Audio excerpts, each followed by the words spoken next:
Hello, everyone. Happy Friday. Welcome to our learning lunch today. My name is Alicia Mallon. If we have not met, I am the field director for the Northeast for the Massachusetts Association of School Committees. And today's learning lunch is going to be on subcommittees and how best we can use subcommittees for more efficient full committee meetings. With me today is Anthony Andronico, who is hanging out in the background, and he's going to be running our technical stuff. We have some slides for you today. We're going to start with some informational slides. I will walk through open meeting law, types of subcommittees, things like that. And then at the end, we will have an opportunity through our Q&A to ask questions and share some best practices. If you have some ideas that you'd like to share with other committee members on how you're using subcommittees efficiently, that would be fantastic. So first up, our agenda for today. We're going to start with OML, open meeting law, and agenda requirements. We'll go into types of subcommittees and the process for the establishment of those subcommittees. We will talk briefly about quorums and votes. And then we'll talk about working groups, advisory committees, and other end runs. So as tempting as those things are, we need to make sure that we're keeping subcommittee work in subcommittees. And then again, like I said, we're going to talk a little bit about our best practices and have any hopefully answer any questions you all have. So first up, OML, open meeting law and agenda requirements. Subcommittees are subject to the open meeting law in the exact same way that full committee meetings are subject to the open meeting law. They must be posted under the same requirements. It's 48 hours, excluding Saturdays, Sundays, and official holidays. So that's the state or federal holidays. Your agenda must contain what the subcommittee will be discussing with as much detail as possible. So this is where you want to have on your agenda, not just we're reviewing, say you're doing a policy project with us, not just we're doing our policy project. You would want to tell the public on your agenda, much like a full agenda, what part of the policy project you were working on. So if you were working on section A, you would list that. And again, with your subcommittee agendas, much like your full committee agendas, if there's going to be something that's voted on, it's a good idea to indicate that on your agenda. And then also, I'm sorry, I just got distracted by someone raised a hand. Hopefully Anthony can see that because I can't see the raised hands. So when you're talking about posting your agenda, wherever you post your agenda, you need to post your subcommittee agenda.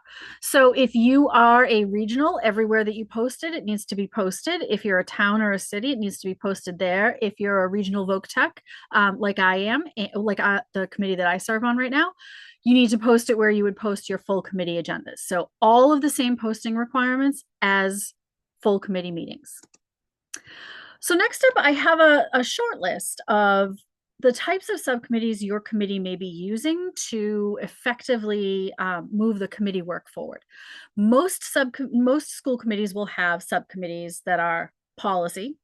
Sometimes they call those rules or governance. Most school committees will have finance committees, negotiations, which that will be your collective bargaining negotiations.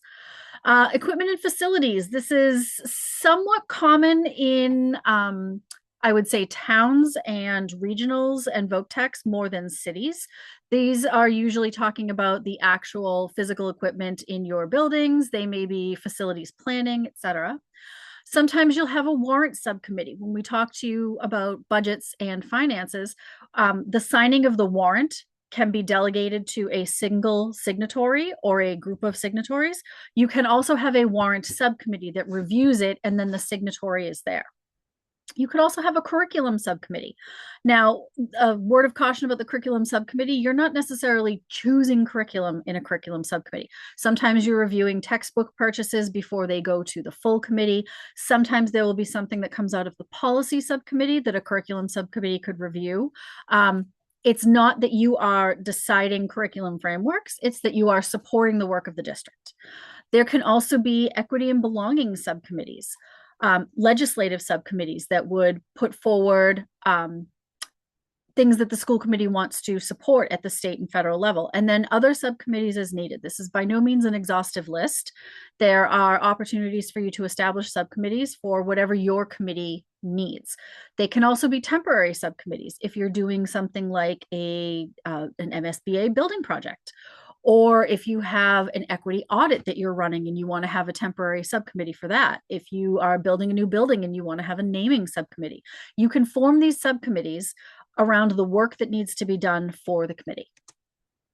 So the process for the establishment of a subcommittee, subcommittees can't exist unless the school committee agrees that they can exist, because the idea here is that the subcommittee is going to do the pre-work before it gets to the full committee. That does not mean that the subcommittee is going to decide things for the full committee, but it puts it gives us an opportunity to work with administrators, work with each other on smaller groups, to kind of do a lot of the research, the development, then bringing recommendations to the full committee. So the chair will assign the members, or the members volunteer, and that's a place where you're going to want to check your policy manual to see what your policy manual says about that. Section B. Your committee would then provide the subcommittee with the charge. So it's pretty clear for some subcommittees. A finance subcommittee is working on budget related things. A policy subcommittee is working on policy related things. But when you establish a committee, you establish what it is the committee is supposed to be working on. The subcommittee would then choose their chair and or their chair/secretary. Some of our towns have very small subcommittees, and you may be a subcommittee of 2. So one of you gets to be the chair, one of you gets to be the secretary, or maybe the chair is the secretary. The subcommittee will establish that, and they'll establish their working process. And then the subcommittee reports back to the full committee. You are doing the work, you are doing the examination of things like policies and budget, but you are always reporting back to the school committee. And again, always check your policies in section B to see if you have a policy on establishment of subcommittees. So, a word about quorums and votes. A lot of our smaller districts do have very small subcommittees where you could have a subcommittee of 2 people. A subcommittee membership must be under the quorum of a full committee. So we'll use the example of a 7-member full committee. The quorum of the 7-member full committee is always 50% plus 1. So the quorum of the 7-member committee would be 4. The subcommittee membership as a whole has to be under that. So the subcommittee membership would be 3. Then a subcommittee quorum would be 50% plus 1. So you have to have, in the case where you would have an odd number, your subcommittee quorum would always have to be a little bit more. So when I mentioned the subcommittee of 2 people, if one of you is unavailable, you don't have a quorum. You can still do work as a subcommittee of 2, provided that is your quorum for your subcommittee. Subcommittees can do the work and the research and have a discussion ahead of the committee. You see this a lot of times with policy subcommittees, especially when we're running policy projects with you. The smaller subcommittee will have members of the administration, or they'll have a member of MASC with them, a field director with them. We can walk you through a lot of the things you're discussing, but then the subcommittee is going to make a recommendation to the full committee. The subcommittee can never make the decision for the full committee. So that's why you see in subcommittees, motions usually say things like, motion to send this policy to the full committee for review. You're not approving the policy. You have done research, and you can answer in the full committee meeting to other members as to the research you've done, to the work you've done, but you are not making the decision. You're just making the recommendation. When we're talking about quorums, additional attendees from staff, and every once in a while your friendly neighborhood field director, we don't count towards the quorum. The quorum is only of the voting members. So if you have a meeting where you have multiple members, say a budget subcommittee, you have multiple members of the administration sitting with you, the superintendent, your finance director, and all good things, because those are the people you want to do that pre-work with. They do not vote, just like they wouldn't vote at the full committee meeting, and they don't count towards your quorum. So you can't have that subcommittee of 2 with 1 person and then add someone from staff. You also, and this is something that's surprising to a lot of our districts, you have to create minutes from your subcommittee meetings. Subcommittees, again, because they are bound by OML, just the way a full committee is, you have to create and approve minutes from your subcommittee meetings. And remember, minutes don't have to be forensic. A reasonable person is the standard. A reasonable person should be able to look at your subcommittee minutes and understand what happened. And that's especially helpful for your members who are not members of that subcommittee. The subcommittee is doing the work on behalf of the committee, but your other members need to be informed before the full vote comes to you. So, a word about working groups and advisory committees. Very often we hear, well, this is an advisory committee. It's not a subcommittee. It doesn't need to be posted.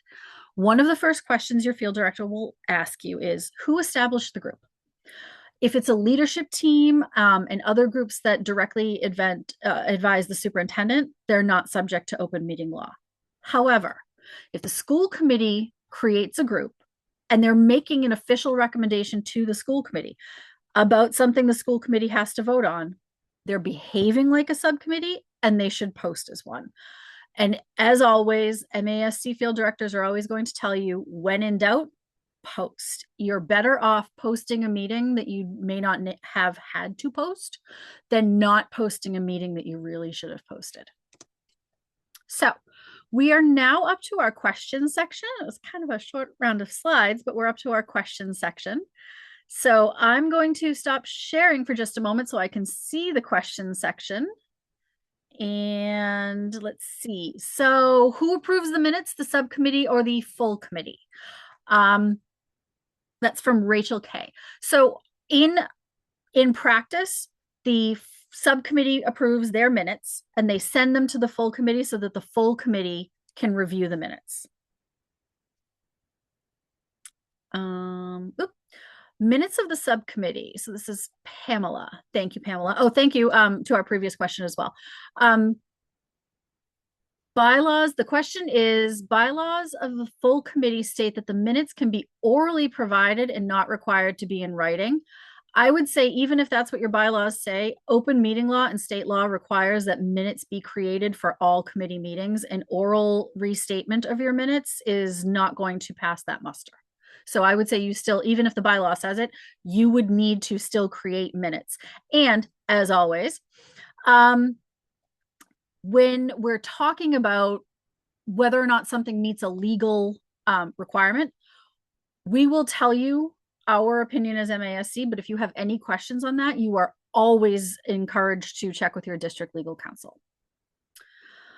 So next up. Alicia, I'll ask a couple for you. Okay.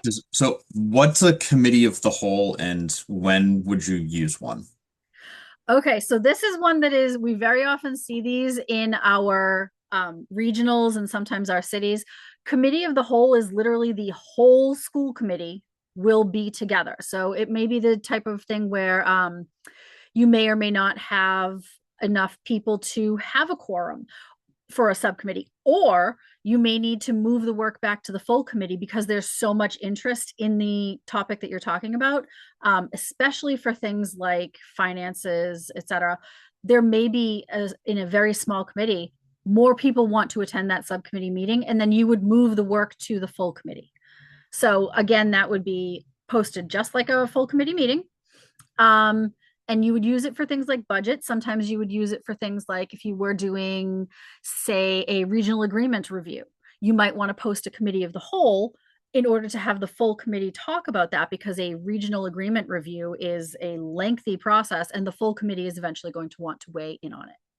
Gotcha. And we have a question from our friend Erin.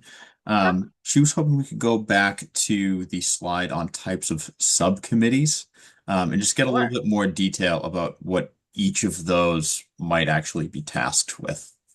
Absolutely. Okay, hold on one second. I'm pulling that back up. So types of subcommittees, like I said, the subcommittee is there to work for you in the best way possible. The subcommittee, I'm moving too many things at once here. So the idea of a subcommittee is that the subcommittee is there to kind of reduce the work on the full committee. So when we're talking about I'm going to stop sharing for just 1 second because I had that shared incorrectly. When we're talking about the types of subcommittees, so a policy or a rules and governance subcommittee. Policy subcommittees, clearly that could be policy, but the policy subcommittees can also be tasked with things like if the district wanted to make a statement, a policy subcommittee could write the draft of the statement and then bring it to the full committee. They could also work on bylaws. They could pre-work on operating protocols. A finance subcommittee could be the first step in the budget process. It could also be an ongoing process throughout the school year where you're reviewing warrants, and even though warrant can be its own, warrants, uh, grant applications that have been approved that will come to the school committee for their full approval. The finance subcommittee essentially will be what the district needs as far as, is it a budget review committee? Is it something else? Negotiations, that is almost always your collective bargaining agreements. Negotiation subcommittees engage with the full committee. Engage on behalf of the full committee, and then they bring things back to the full committee regarding your contract negotiations. So equipment and facilities, this is, so in my experience as a member of the Neshoba Tech School Committee, our equipment and facilities subcommittee, they work on, say, plumbing has X amount of tools that they need to replace. That goes to the equipment and facilities subcommittee first. They talk about it. They talk about the purchase process. They talk about what they're going to do with the old tools, etc. And then they bring their recommendation to the full committee. A warrant subcommittee is essentially a small group of the subset of the school committee, so the subcommittee of the school committee, that actually sits down and goes into more detail in reviewing the warrants. So your warrants are your payroll warrants and your oh my goodness, your purchase warrants, and that would be, they would pre-review all of that and then bring the recommendation, have the signatory sign it, and then bring that information to the full committee. Curriculum, again, we would not necessarily have review of core curriculum within the curriculum subcommittee, but you could be reviewing. My curriculum subcommittee very recently reviewed a couple of books that the district was purchasing for our English classes. So curriculum also looks at, because the school committee approves the course of study, curriculum, in my case, also reviews the course of study before it goes to the full committee. We're not necessarily voting on it. We're just giving feedback to the district, and then the entire committee is going to approve it at the end. An equity and belonging subcommittee, you could very well have a working group that the superintendent has formed, but if the school committee wants to put together an equity and belonging subcommittee, they would be tasked with, the school committee would have to task them with perhaps something like looking into, does the district want to do an equity audit? They could review firms that do that. They could be doing a policy review. Your equity and belonging subcommittee could be working with the policy subcommittee to respond to findings from your TFM. Perhaps you have a policy that's missing that needs to go forward, and the equity and belonging group would like to have some input on that. Alicia, would you be able to share that slide just so people can see what you're running through as well I at the thought I same time? was. Oh my goodness, I'm It so happened in between switching from one view to the next, but I'm just so so folks sorry. know, we'll be sharing the slides with everyone once we have the recording set up as well, just so everyone Yes. can review these on their own time too. Oh my goodness, I am so sorry. Hold on one second. Ah.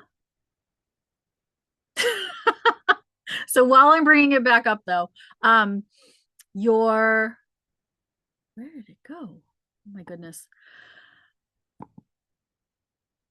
While I'm bringing it back up, I'll talk about the legislative subcommittee. The legislative subcommittee could very well be the, whether there's a bill that you want to support in the legislature, whether there's something in your town that you wish to support, it would be tasked by your full committee.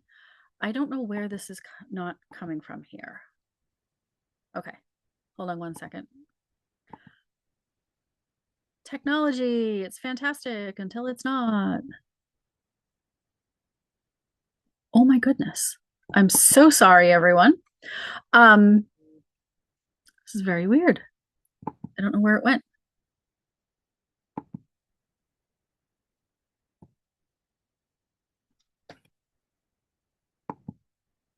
It is doing something strange to me, Anthony. I'm so sorry about this. It's not letting me reshare it. I can't find. Wait, there it is. I got it.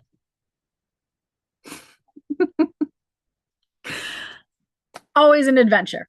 So the legislative subcommittee would be if there's a bill that is happening at the state level that your committee feels like they would like to support. We have Day on the Hill coming up. Our Day on the Hill is Monday, March 30th. And if you had a legislative subcommittee, your legislative subcommittee could talk about some of the legislative priorities of your committee. Say you are a regional VOTAC and you want to support some of the bills that are pending in Massachusetts. You could have your legislative subcommittee research those, make recommendations to the full committee. And then other subcommittees as needed. Sometimes there's a subcommittee on membership in a regional a vocational school district. Again, an example from my own work. When someone wants to apply to be a member, we have a subcommittee that we can call into being that reviews the process of applying for becoming a member town, etc.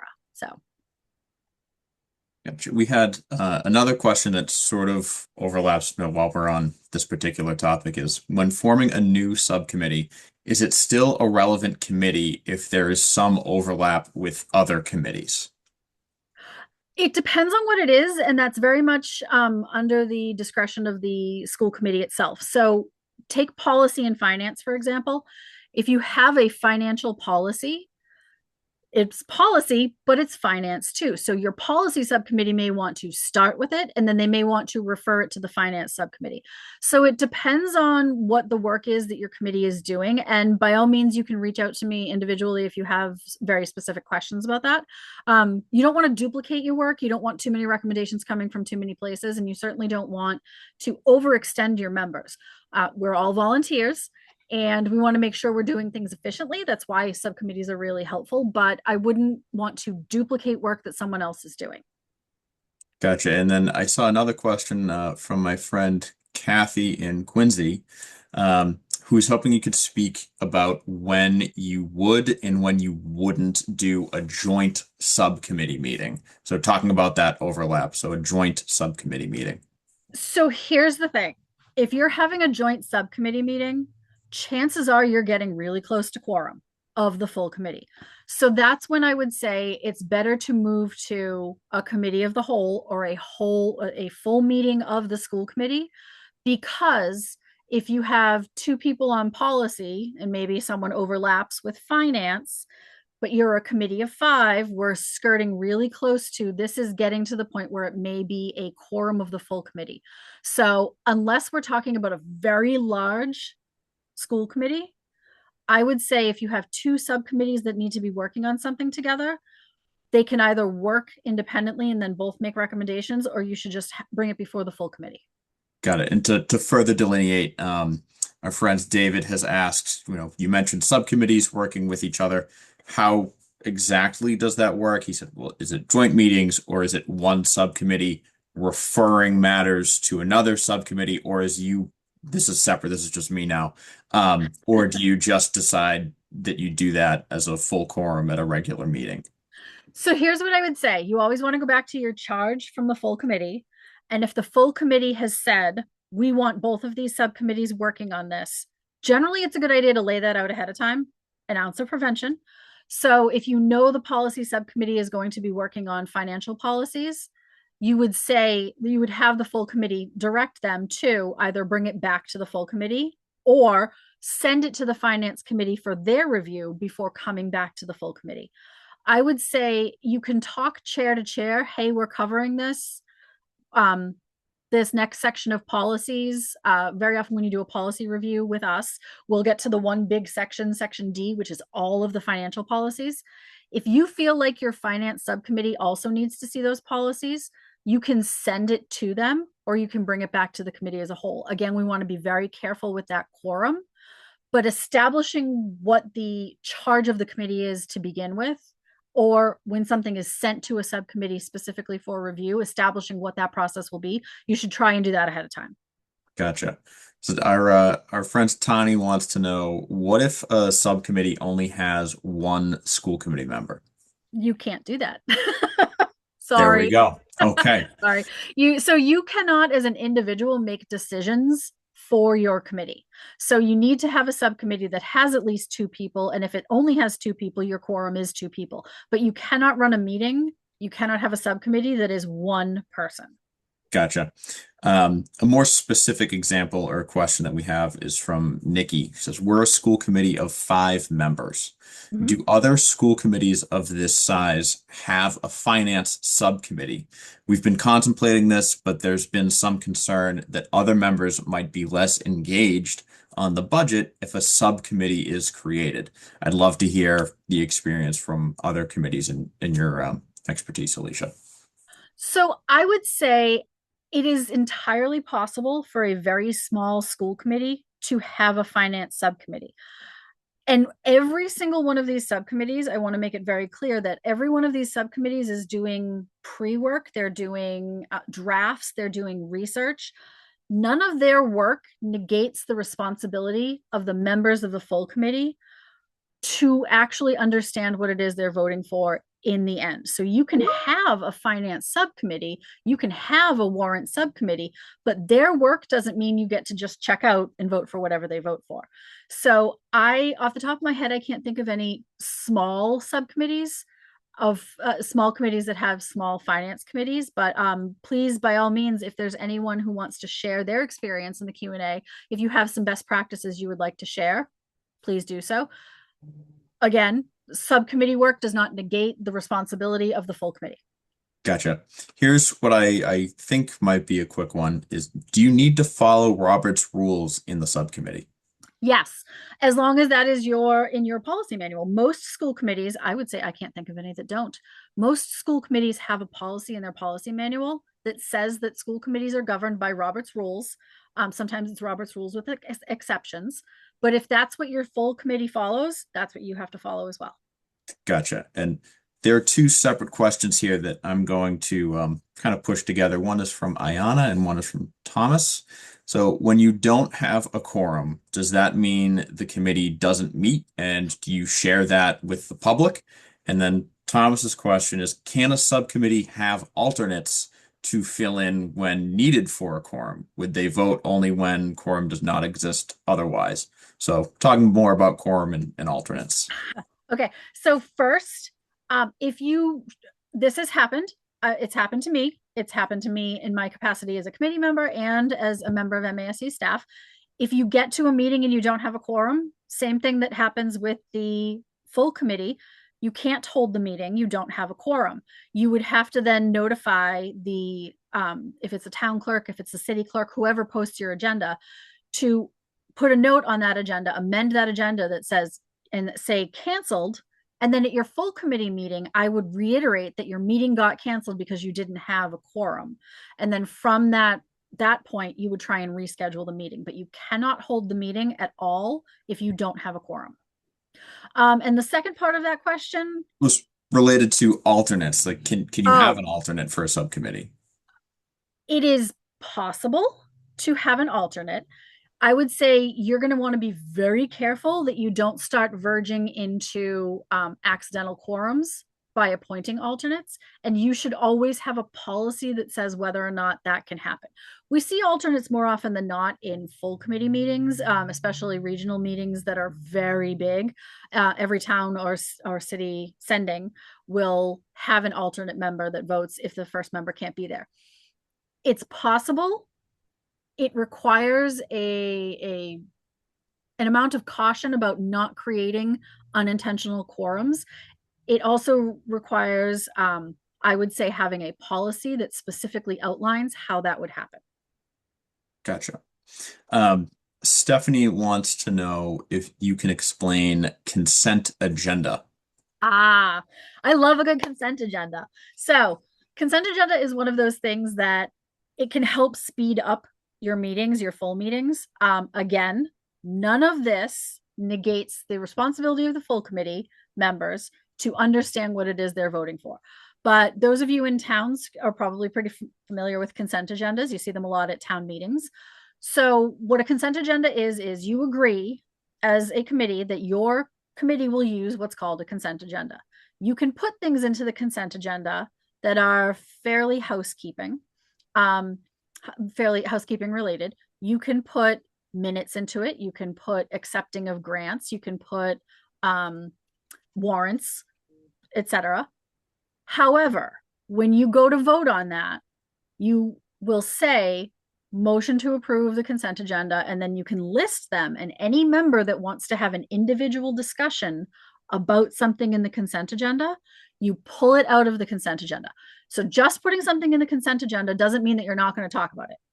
It means that you can group things together that are fairly uniform from meeting to meeting, and you pull out the things you need to have specific discussions about. So we actually we have some information we can send you on how you establish a consent agenda, but again, it puts things into one place to hopefully take one vote on all of those things, but you don't lose the right to discuss individual things within the consent agenda. You can always pull them back out. And follow up to that is just I guess, what's the process to use consent agenda? So you would have to agree as a committee to use the consent agenda. I would say you would take a motion at a meeting to start using a consent agenda at your next meeting, and you would discuss when you're talking about it what items you wanted to put into the consent agenda. Gotcha. Now, these two questions were back to back. They're nearly identical questions from Glenn and from David. Basically, what happens if I want to attend a committee meeting of my school committee and I am not a member of that committee? Slash, can committee members who are not members of the subcommittee attend that subcommittee's meetings, even if their attendance brings the number of members present to committee quorum? Like, So what's the deal with that? here's the thing. Before we go to that question, I am reminded by the eminent Tracy Novick that quarterly reports can also go into your consent agenda. Reports and things, accepting of reports can go into your consent agenda.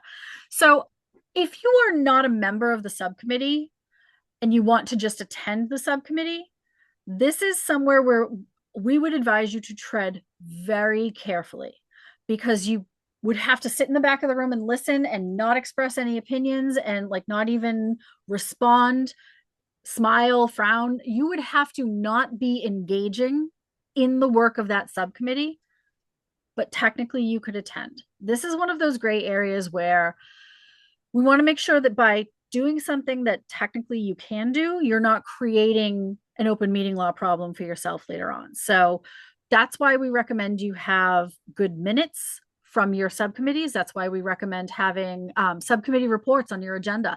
Have a section on your subcommittee on your full committee agenda that has each subcommittee listed, and those subcommittee chairs can give a report about what happened in those subcommittees, because we don't want to have something happen where you're going just to listen. And listen, we're all volunteers and we're excited to do this work, and you feel like you just need to say something. But then if you engage and you create an accidental quorum, we don't want that to happen. So I would tread lightly in that case. Gotcha. All right, we've got a couple questions related to votes and minutes. This one's from Carrie. She says, can a subcommittee vote to recommend a motion to the full committee, with the motion only needing a second on the floor of the full committee? That's very technical. Carrie, that's a good question. So here's the thing. You're making a recommendation as a subcommittee, you're making a recommendation to the full committee. You cannot take over any of the processes that belong to the full committee. So you can recommend an action. Policy subcommittee recommends sends the section A to the full committee for review and recommends adoption. You can say that and you can send it to them for review, but you cannot take the place of their action. So I would say subcommittees should only be making recommendations on actions, and then those motions need to happen on the floor of the full committee. The subcommittee cannot take over the role of the full committee. Gotcha. Follow up. This is from Pamela. She asked earlier a particular question, which I will go back to because this is a follow-up. If the subcommittee reports out orally at full committee, does that cover creation of minutes of the subcommittee, because the full committee will have minutes generated? No, it will not. Just in the same way the full committee agenda can't contain the agenda of the subcommittee, the full committee minutes don't substitute themselves for subcommittee minutes. So you would have to create both. Gotcha. And then another one related to minutes. This is from Liren. Does a subcommittee need to approve minutes before the full committee can review and approve minutes? Can we skip the step of having a formal vote in subcommittee on minutes? So I have seen committees do this both ways. And, um, I would have to go back and check whether or not it's absolutely legal for a subcommittee to just send the minutes to the full committee because the full committee members weren't there. It has always been a best practice to have the subcommittee approve their minutes and then send them to the full committee. Gotcha. All right. We have another question from Carrie is, does the superintendent typically attend all subcommittee meetings? Not necessarily. Again, subcommittees, the entire purpose behind subcommittees is to do some of the work so that you don't have 4-hour meetings every other Tuesday. So if it is relevant to something the superintendent is doing, say you are, it generally happens with policy and finance and things like that. The superintendent or someone else from the administration attending can be really helpful. I find that when I'm working with policy subcommittees, if we're talking about, say, Section E, which is the support services section, it's really helpful to have members of the administration who are going to be looking at those policies and then turning them into procedures, et cetera, for them to be part of that conversation. So if it's helpful for the subcommittee to have the superintendent or another administrator there, by all means. But subcommittees, like the full committee, belong to the school committee. Gotcha. There was a follow-up question related to non-members attending subcommittees. So just to confirm, so members are not meant to have any discussion if not in the actual subcommittee. Correct. Because if you start expressing your opinion, we get into that weird place where we start creating accidental quorums on ourselves. Gotcha. Just wanted to double confirm that, as I someone had know. Yeah, asked. absolutely.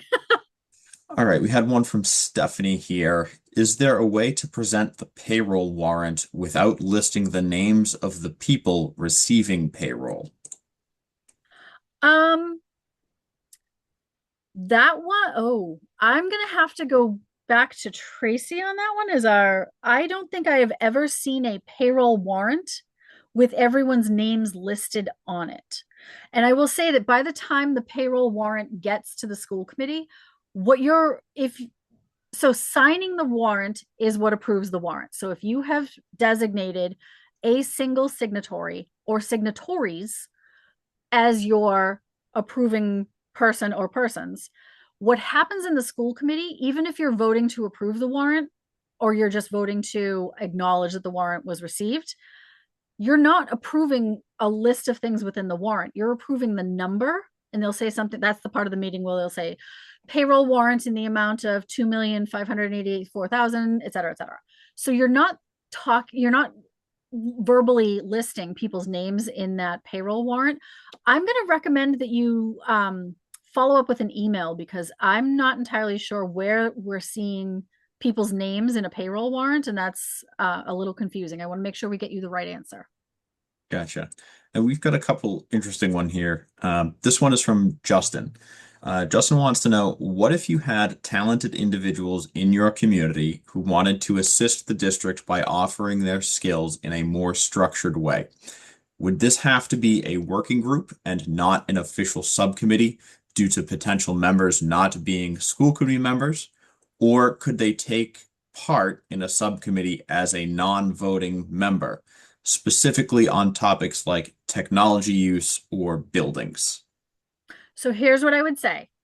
Subcommittee meetings, because they are governed by OML, just like full committee meetings, are open to the public. People from the public who have an interest in what the subcommittee is talking about are more than welcome to come to that meeting to hear what's happening. If there's public comment on the agenda of the subcommittee, they are more than welcome to share things there. I would be nervous about creating ex officio seats that are not required by law. So or by your charter city or town.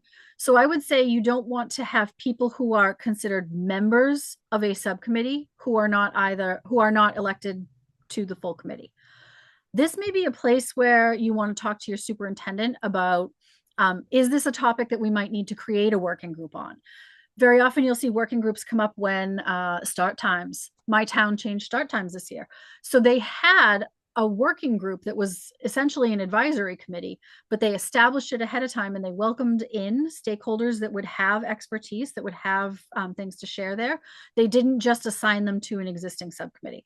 Again, you can't, if you are not the elected member, elected or appointed, you cannot vote in the subcommittee. You would still be a member of the public. So I think that's a case where you would want to examine whether or not that needs to be an advisory committee or a working group or something like that. Gotcha. Have one, I believe Tracy had chimed in about the Oh, previous good. conversation at the bottom where she wanted to say that she hasn't seen a payroll warrant that has names on it either. Though technically salaries are a matter of public record. So to your earlier point, Alicia, it seems like maybe a follow-up is in order for that particular individual. Yes, especially since I'm not sure if you're talking about in the meeting the payroll warrant or if you're talking about the big binder that you can go and review. Please definitely follow up with us. All right, we've got one from Courtney. If the chair of the full school committee is a de facto member of all subcommittees, is the chair then allowed to pick and choose which subcommittee meetings to attend to ensure a quorum? And does the chair always count towards the required quorum for any subcommittee? Okay, you're going to get rule number 1 from MASC. Check your policy manual. So I can tell you that my committee has assigned as possible alternates the chair, the vice chair, and the secretary, not so that we're attending all of the meetings, but so that we could be called if there were, say, a warrant subcommittee and they needed to approve something because we got to keep the lights on and the kids fed and the teachers paid. If they needed a quorum member, we have a policy about that. I would say if a chair is assigned as a de facto member of every subcommittee, and that may be because you're a smaller committee, they should be attending as any other member would, because once they're in the meeting, they're just part of that subcommittee. They're not the chair. And if they're not attending, then maybe there's another member that wants to attend there. I would say it's kind of it's a slippery slope to start making people de facto members of subcommittees, because every year you should be assessing who's on the subcommittee and assigning people and moving people around so they all get as much experience as possible. But this is going to be one where you want to check your policies and then absolutely follow up with us. We've got another one from Carolyn. What is the scope of work you see curriculum subcommittees do? Also, do you recommend that all subcommittees have an administrative staff liaison? That tends to be the practice in my district, but I wonder why subcommittees cannot work independently of staff as well, at least for meetings. So I'll start with the second part of your question first.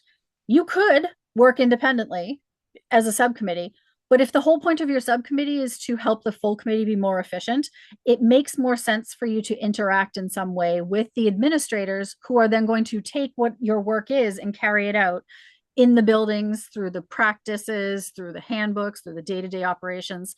So it's not necessary. There's no policy that says you must, no model policy that says you must assign an administrator to each subcommittee. But it's a good idea that if your subcommittee is working on something that relates directly to a specific department in your district, that you interact with them in some way, that you're sending them your findings, you're asking them questions, you're inviting them to the meeting. And tell me again what the first question Yep. was. Just what's the scope of work that we see Oh, curriculum subcommittees do? so I can tell you from experience that the Neshoba Tech Curriculum Subcommittee, we just reviewed the findings from the graduation committee that the state had put together. The superintendent brought us the report. We talked about what was in it. We talked about what that might look like for Neshoba Tech. We weren't voting on anything and we weren't choosing anything. We weren't changing anything, but it was to inform us that that's one of the things that was happening in the state. We've also we've reviewed textbooks before they go to the full committee for approval, because that's budget, that's purchase. We're not necessarily looking at it for whether or not this is the best curriculum. We just know that we're going to have to approve that as a monetary, as a fiscal function at the full committee. So they've talked to us about it in the subcommittee.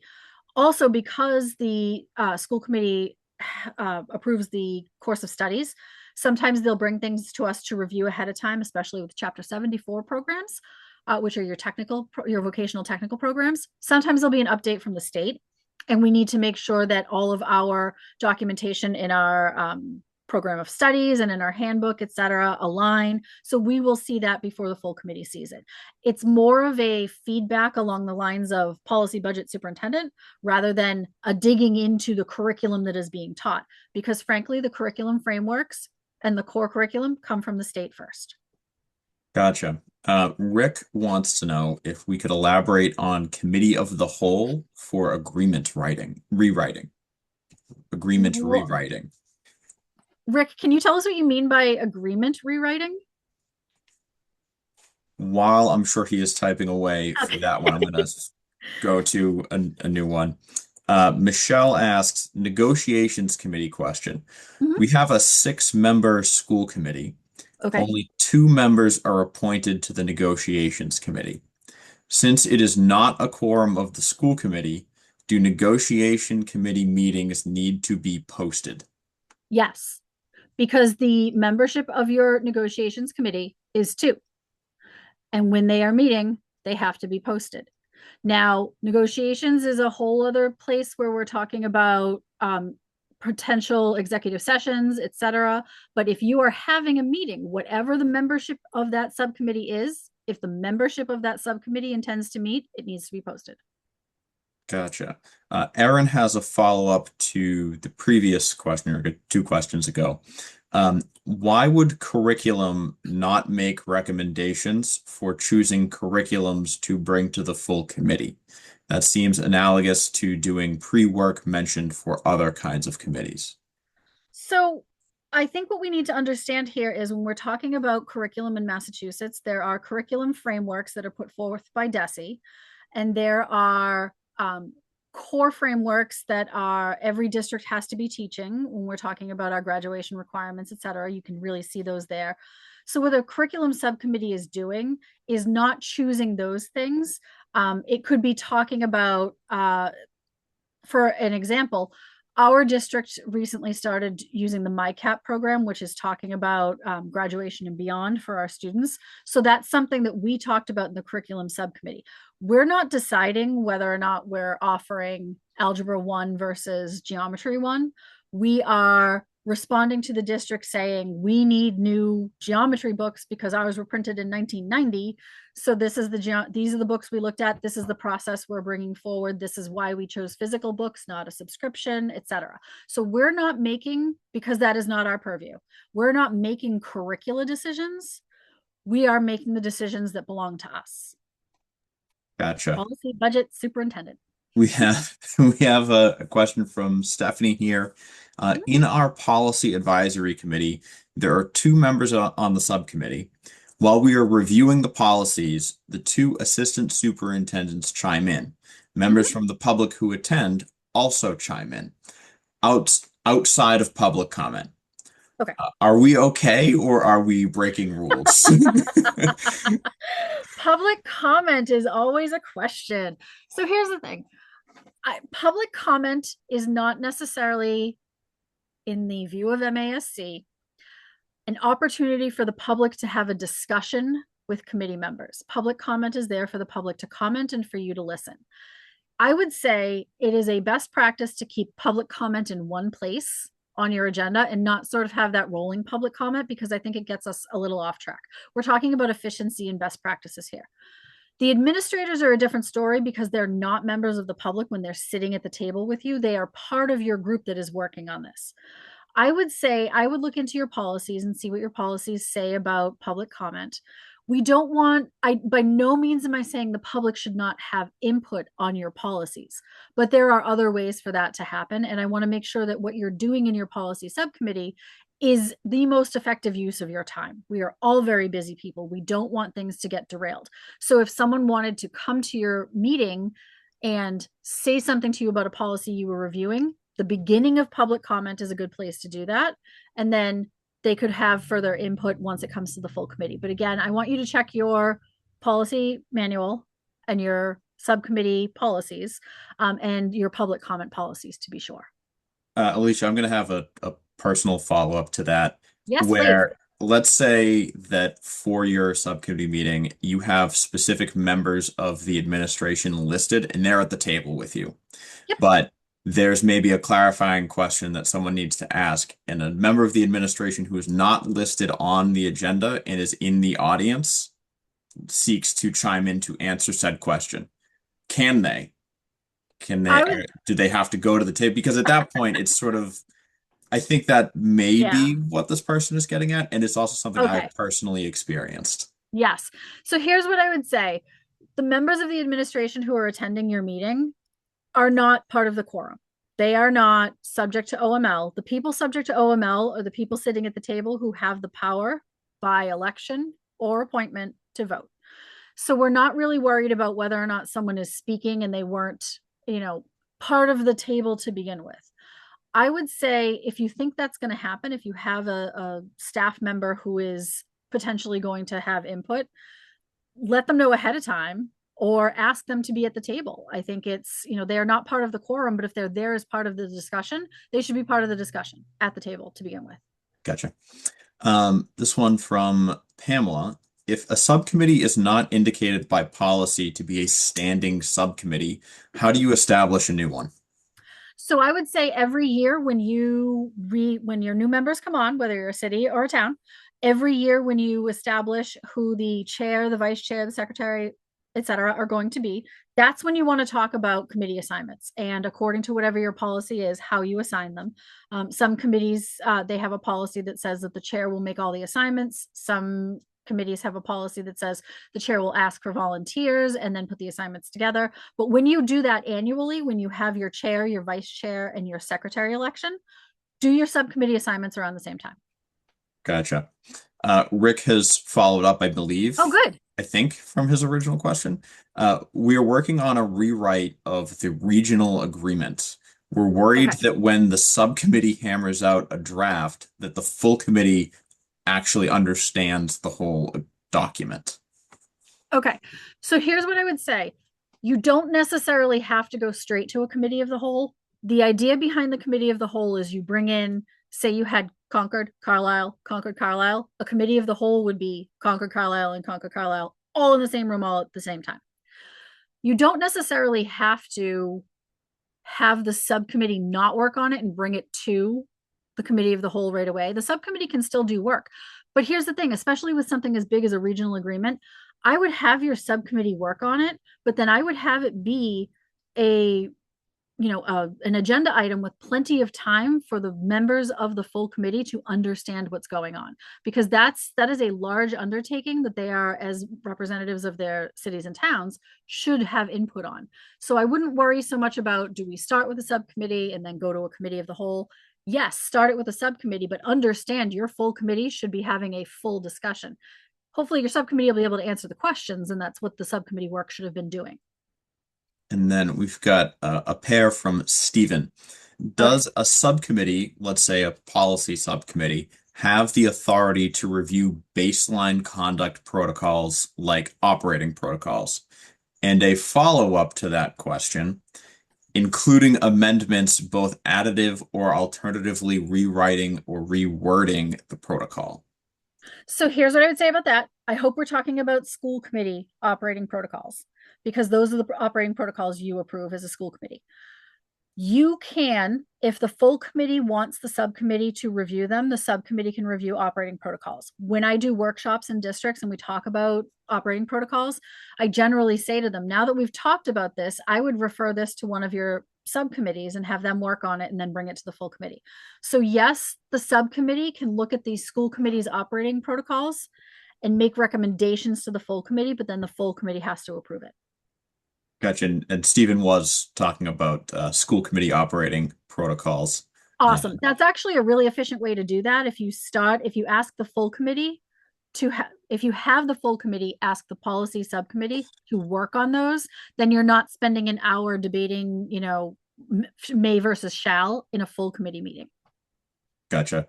Well, Alicia, we are 4 minutes shy of the top of the hour, and we don't have any open questions. Not true. We now have one open question, but we've gone through 38 questions this session, which I think is fantastic. Erin is clarifying, not necessarily a question, but for what it's worth. Yep. The MASC handbook says curriculum approval is an area of responsibility for school committees, is what we got Yes. within our handbook.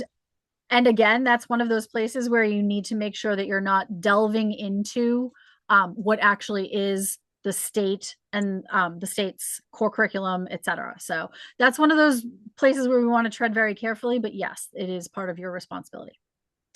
Gotcha. So, Alicia, I think barring any last minute questions, I'll let you wrap up here. Fantastic. Well, thank you all. I'm so sorry about the technical difficulty we had in the middle there. Technology is great until it's not. Thank you all for joining us today. We want to remind you that I know we had a slide up at the beginning while you are all waiting, that we have our annual Day on the Hill coming up. That's going to be Monday, March 30th. I would also encourage all of you in cities who just had new members come on board to check our website for our upcoming Charting the Courses. We have one in Quincy coming up on, is that the 24th? I think so. We have one in Petersham on March 7th and Worthington on March 21st. And we are always rolling out more Charting the Course events. I know that sometimes we have some of our members who can't find one that's very close to them right now. We do have more coming up as we move through the spring and into next fall. So thank you all for joining us. And if you have any questions, please let us know. Thank you, Anthony. Thank you. Have a good one, everyone.